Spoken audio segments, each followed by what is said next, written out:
Don't think कि वो चल नहीं सकती है।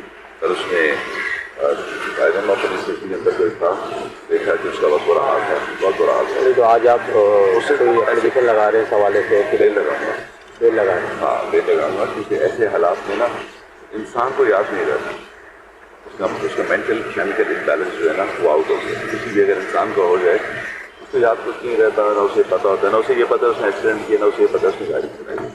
Is not a right frame of mind, बिल्कुल नहीं एट ऑल। ये भी क्वेश्चन मार्क है कि इतनी सेंसिटिव कंडीशन है और उसको वो गाड़ी चला रही है, घर वालों ने मना नहीं किया। क्वेश्चन ये नहीं है, क्वेश्चन घर वालों को पता नहीं था कि गाड़ी लेके, घर वालों को पता ही नहीं चला कि गाड़ी लेके कर दी। अदरवाइज रिस्ट्रिक्शंस थी, गाड़ी ना ले जाए, बाहर ना जाए, बस निकल गई किसी रास्ते से, गाड़ी निकल गई, चाहते हो निकल गई। ऐसे पेशेंट को आप उसको लिए इससे वार्ड बने होते हैं। आसान में साइकेट्रिक वार्ड है, जिना अस्पताल में इसको नया वार्ड बनाया थी, सूरती वार्ड।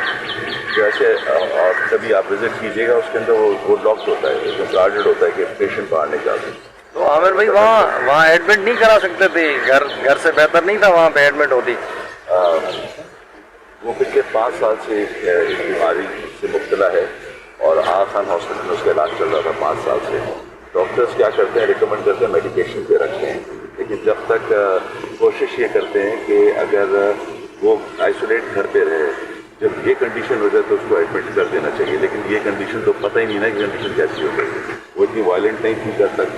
तो बाद में जब गाड़ी लेके निकली है, जो हादसा हुआ है, फिर वो आपके सामने है, पूरी सोशल मीडिया के सामने।